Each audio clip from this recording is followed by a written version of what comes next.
Hi, this is Paul Lindbergh, and I want to ask you a question.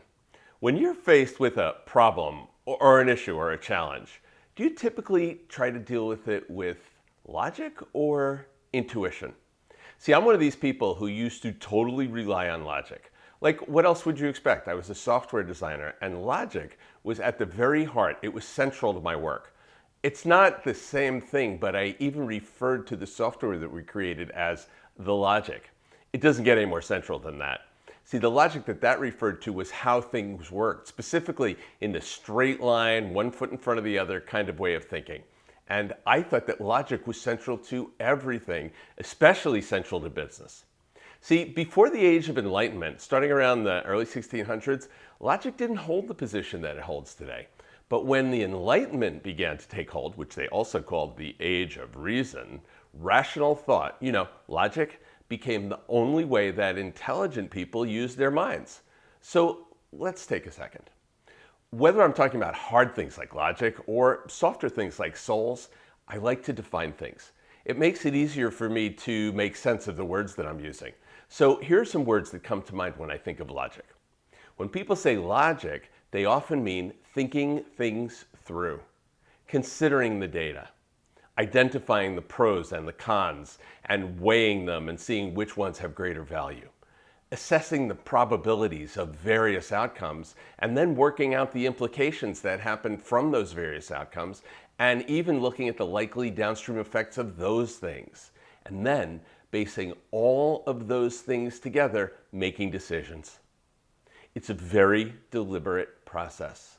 Some people refer to that as left-brained, although that doesn't really tell you anything. It's just a label, it's just a name, and it certainly doesn't have to do with the left side of your brain. And many people in business, if not most, rely on logic exclusively. They think that logic is the only way that a reasonable person could go. And if your job is to analyze a spreadsheet, maybe logic is the right way to go. The opposite of logic is intuition.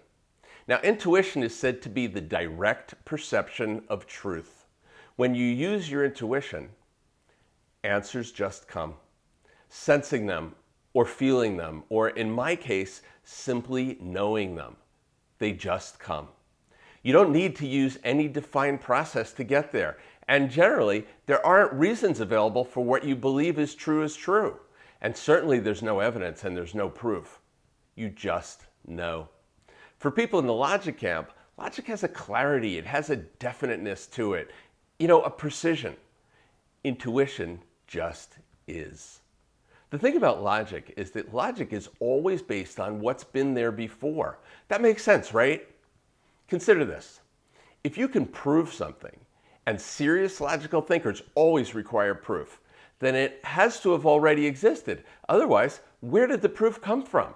And this means that when you use logic to solve a problem or answer a question, it is always something from the past.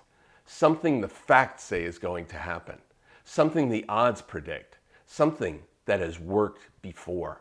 So when you rely exclusively on logic, your ideas and solutions tend to be grounded in yours or someone else's experience, which is a good thing, except that it keeps you pretty much working in the space of what you already know and what has already been.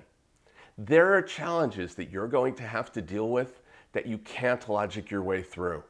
Rational thought isn't getting you the answers that you need every time, which brings us to the other way, which is, I mentioned it before, using your intuition.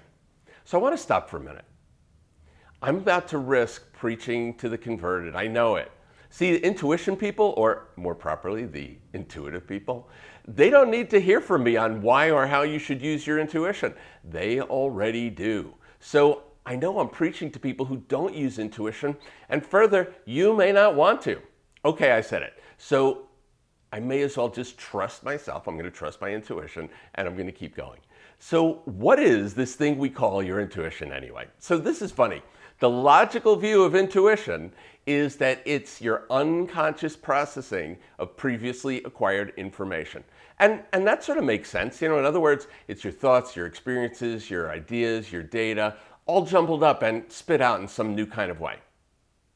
Well, maybe that's true. Or maybe it comes from somewhere outside of yourself. Maybe it comes from your higher self. Or maybe it comes from something we call the collective conscious, or some people call it the collective unconscious. Or maybe it's the cosmic consciousness. Or maybe it's angels or spirit guides or the universe, or maybe it's God. No matter how you say it, intuition originates from a different mental or spiritual plane than the one that you ordinarily exist on. And really, it doesn't matter whether you believe or where you believe it comes from, as long as it comes and as long as you trust it. Here's why you need to trust your intuition.